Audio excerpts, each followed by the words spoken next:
Yes, Commander? Carry on, Presley. Yes, ma'am.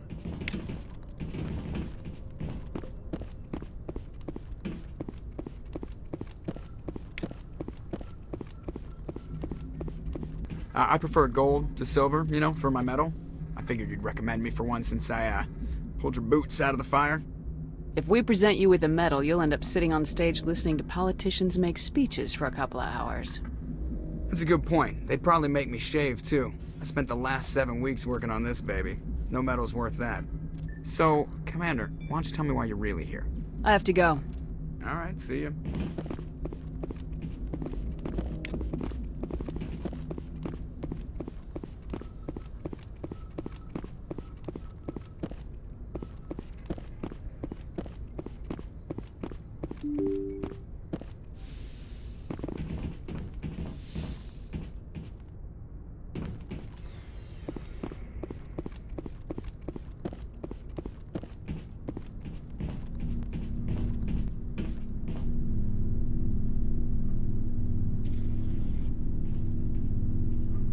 Commander, do you have a minute? I always make time for my officers. Off the record, I think there's something wrong here. This Saren is looking for records on some kind of galactic extinction, but we can't get backup from the Council? Sorry, Commander.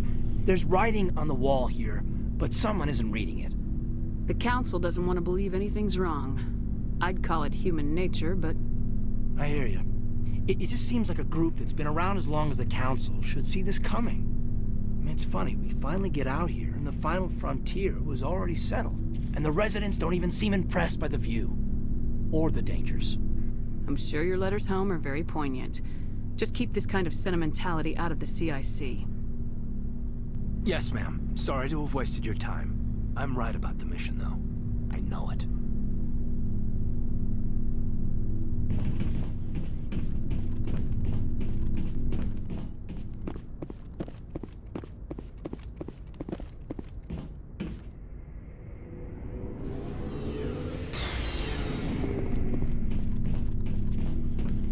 So, we've got Saren on the run. It won't be long now.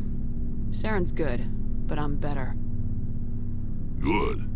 He's rotten. To the core. I could tell as soon as I met him. Why didn't you tell me this sooner? I would have if I thought it was important. I think I'd like to hear about it just the same. This was a while ago. A bunch of mercs were bragging about a job out near the edges of the Terminus systems. They said it paid well and the boss was never around to ride them. They said he was looking for more men, too. So I checked it out. I didn't know Saren was openly recruiting mercs. It wasn't that open, and he only showed his face once.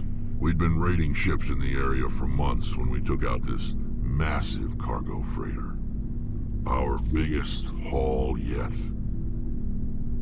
I was on board checking bodies for valuables, looking for some extra credits. That's when I saw him. What did Saren want with the ship? I don't know what he wanted. He was just moving through the ship, watching. Couple of the mercs called him by name, but he never spoke to them. Never spoke to anyone. I had a really bad feeling about him, so I got the hell out. Didn't even wait to get paid. What kind of cargo was the freighter carrying? What was Saren after? I don't know. All I saw on that ship was food and medical supplies. There were some basic weapons, but nothing big. If there was anything of value on that ship, I didn't see it. That's why I didn't mention it sooner. Whose ship was it? There was a Volus trading vessel. Big one. Lots of guards. But they were no match for us. That's the only time you saw him? Yeah. Didn't even know who he was. Still wouldn't if I hadn't joined up with you. But my instincts were right. Every other merc on that mission turned up dead within a week. Every damn one. So long, Rex. Shepard. Commander, Do you have a few minutes to talk? One-on-one? Sure. I was hoping to get a minute of your time off the record. I keep an open door policy. If you have any concerns, lay 'em on me. All right. I know things are different aboard the Normandy, but I'm concerned about the aliens, Vicarian and Rex. With all due respect, Commander, should they have full access to the ship? Don't mince words, Chief. What's your concern? This is the most advanced ship in the Alliance Navy. I don't think we should give them free rein to poke around the vital systems. Engines, sensors, weapons. You don't trust the Alliance's allies? I'm not sure I'd call the Council races allies. We, humanity, have to learn to rely on ourselves. How do you get from relying on ourselves to mistreating our allies? I don't mean we should mistreat them, Commander. I just think we should be prepared to go it without them. As noble as the Council members seem now, if their backs are against the wall, they'll abandon us. You got a pessimistic view of the universe, Williams. A pessimist is what an optimist calls a realist. Look, if you're fighting a bear and the only way for you to survive is to sick your dog on it and run, you'll do it. As much as you love your dog, it isn't human. It's not racism, not really. Members of their species will always be more important to them than humans are. You sound like one of those Terra Firma party pamphlets, Chief. Terra Firma is a pack of jackals. The founders had ideals. These days they just play off xenophobia and bigotry. I hope my reasons are more rational. My father, grandfather, great-grandmother, they all picked up a rifle and swore the oath of service. I guess we just tend to think of Earth's interests as our own. It doesn't sound like you've worked with aliens before. No, ma'am. Mainly I've been groundside, part of the surface garrison forces. I did get a rotation on a space station for training. Every Marine a rifleman, every rifleman ZG certified. That's odd. Your record is spotless and your technical scores are exemplary. You should be serving with the fleet. Anyway, that's why I haven't served with many aliens, Commander. I come from a military family too. My parents were both Navy.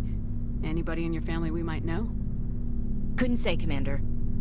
We probably have a lot in common. You join up to carry on the tradition? No. The future of humanity is out here. There's so much we haven't seen yet. Yeah. I still remember my first field exercise on Titan. When we hit mud, the reality hit me. I'm the first person who ever stood here. Then my drill instructor kicked me in the ass. I went face first into the muck. He spent the next 5 minutes chewing me out for gold breaking. Don't tell me you had Gunny Ellison. He's the only one who uses that word to describe shirking duty. Oh, Lord. You went to the Macapog boot camp, too? Yeah. Gunny Ellison's still reaming out recruits down there. Kicking ass and using words like inveigle and pusillanimous. All right, I can see where your concerns are coming from, Williams. But this is a multilateral mission. You're gonna have to work with aliens, like it or not. It won't be a problem, Commander. You say jump, I say how high. You tell me to kiss a Turian, I'll ask which cheek. I don't think kissing Turians will be necessary. You never know, Commander. What's your opinion of the last mission? Not sure I buy Dr. Tassoni's story about her and her mom not talking. They're family, right? I think she's being straight with us. Or at least I don't think she lies very often. Yeah, she's probably really bad at it. Too bad those ruins got destroyed. I mean, they lasted thousands of years. That's impressive. Dismissed, Chief. Ma'am.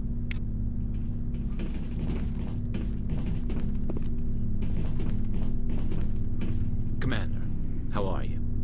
Why did you want to be a C-Sec officer in the first place? That's a good question. There were several reasons, I guess. Like what? Probably the same as most officers. I wanted to fight injustice, wanted to help people.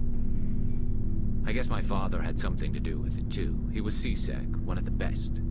I grew up hearing about his accomplishments or seeing his picture on the vids after a big arrest. He's taking my resignation pretty hard. That's tough. But you'd think he'd be impressed you're going after Saren. My father's a C-Sec man to the bone. Do things right or don't do them at all, he says. He thinks I'm being too rash, too impatient. He's worried I'll become just like Saren. He actually talked me out of becoming a Spectre when I was younger, for the same reasons. You were asked to be a Spectre. Well, I was targeted as a possible Spectre candidate. Me and about 1,000 other Turian military recruits. I could have received special training, but my father didn't like it. He despises the Spectres. He hates the idea of someone having unlimited power with no accountability. He wouldn't like you, Commander. No offense. I suppose I can understand his concern. You can. But Saren's not going to play by our rules, CSEC's rules. If you want to nail Saren, you need to send someone who isn't restricted by policies and procedures. Just because you can break the rules doesn't mean you should. I don't need to stoop to Saren's level to stop him. And neither do you, Garrus. I see what you mean, but I'll think about it. Thanks, Commander.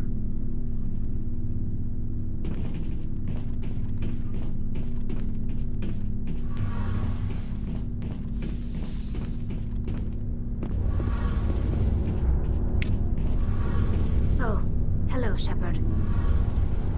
Are you okay? I don't know.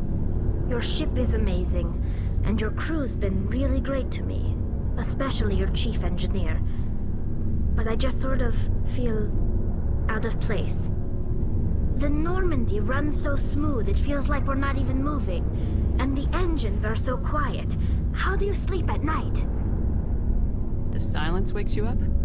Back on the flotilla, the last thing you want to hear is silence. It means an engine's died or an air filter shut down. I guess you don't have to worry about that here. But old habits die hard. But it's more than just the silence. This ship feels so empty. It's like half the crew is missing. Back home, I couldn't wait to go on my pilgrimage. I couldn't wait to get away from the crowds. Now that I'm out here, I kind of miss them. Sometimes we don't appreciate what we have till it's gone. That's true. I'm starting to wonder if that's what the pilgrimage is really about. It's given me a whole new perspective on my people and our culture. You know, there's always a few who go on their pilgrimages and never return. I always assumed something bad happened to them. But maybe they just wanted a different life.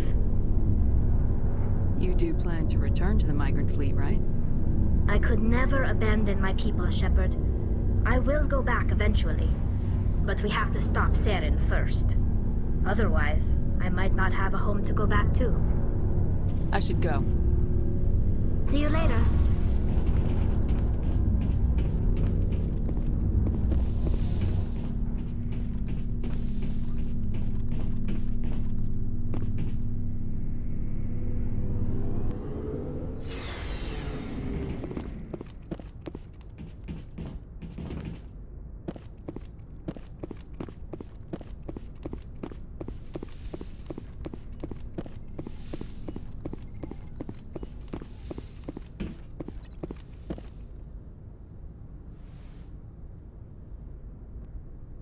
Commander, are you coming to check up on me?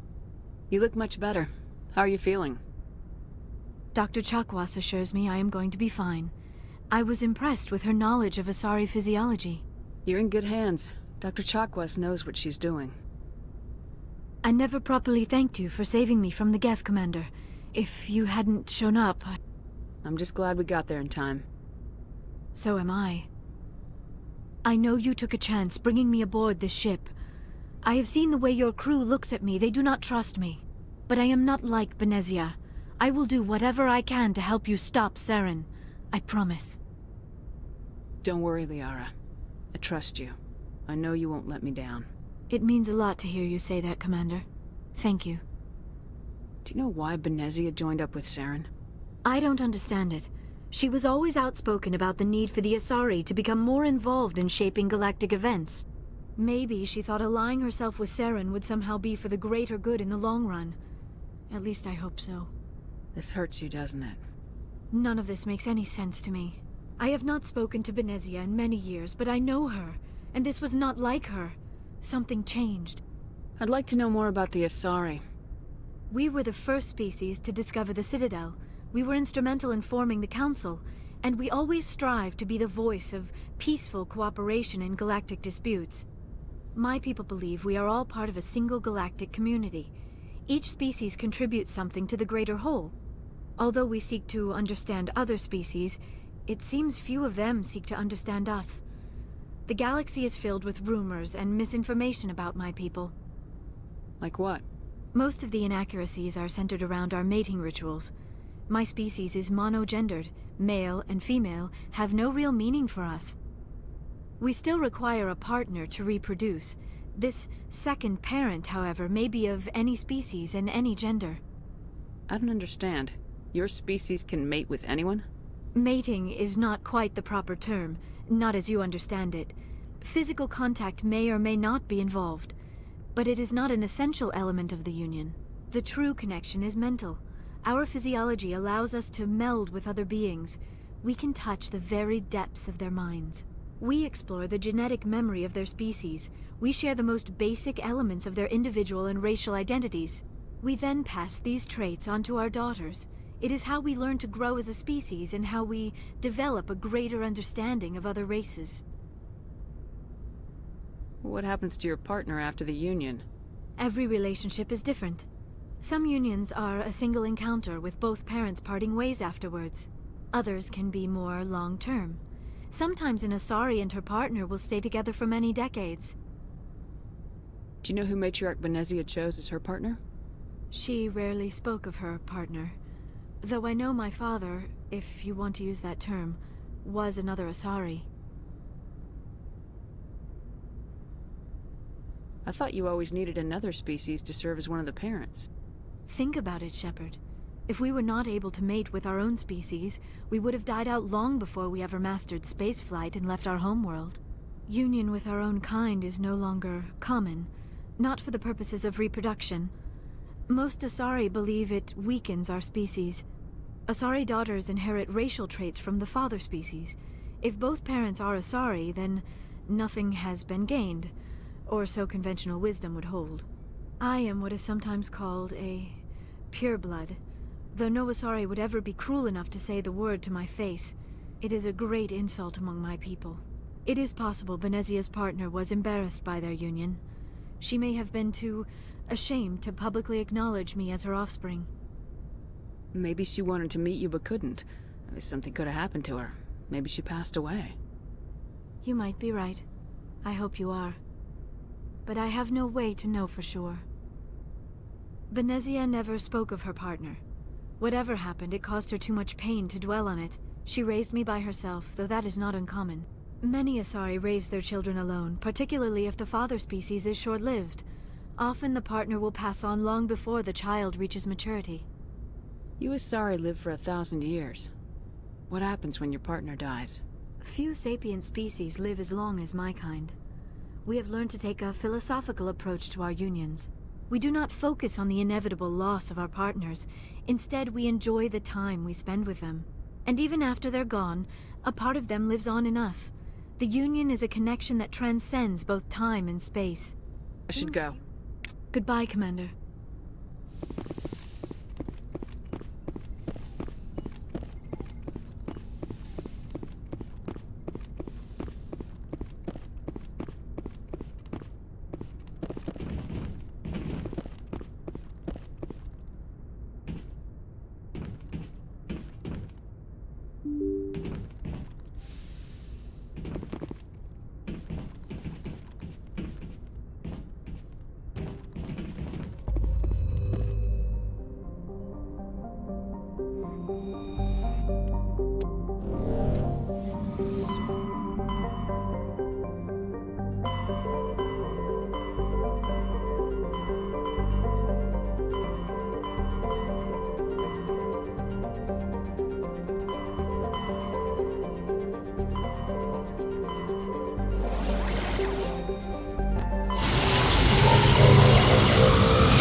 Message coming in.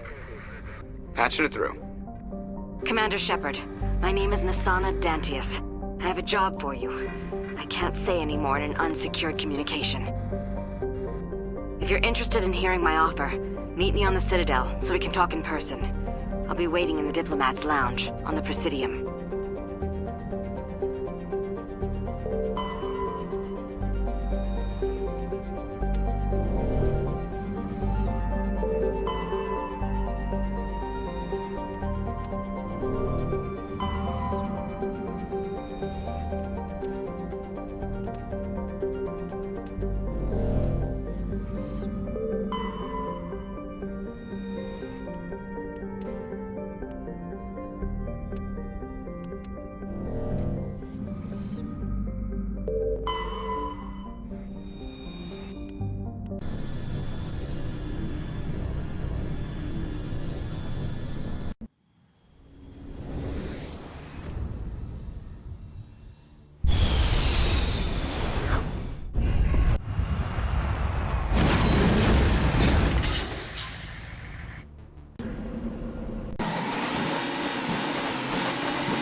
This place looks abandoned.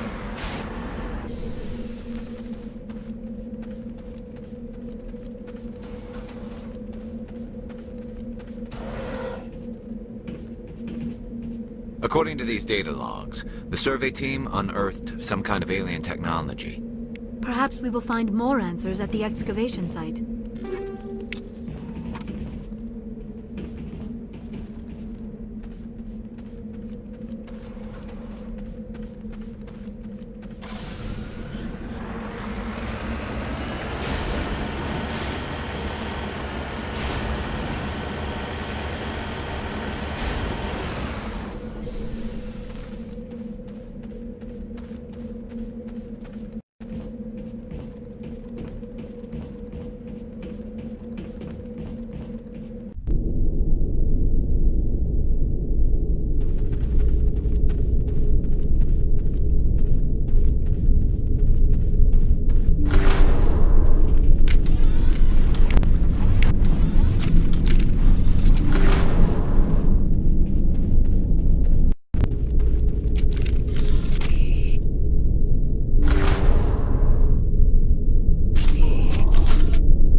Seen this before. Machine cultists. The survey team must have unearthed some alien technology that turned them into mindless fanatics. Whatever they found, it is long gone now.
I'm picking up a signal from the planet's surface.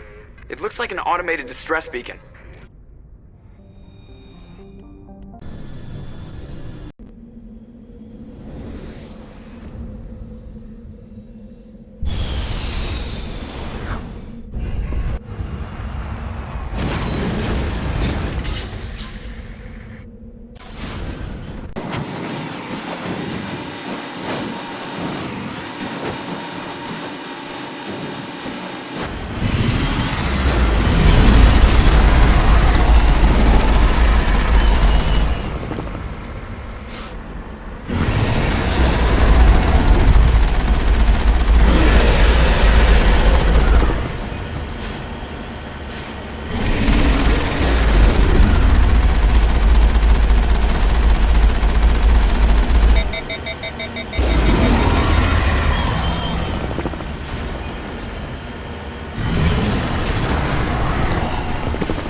Alliance soldiers.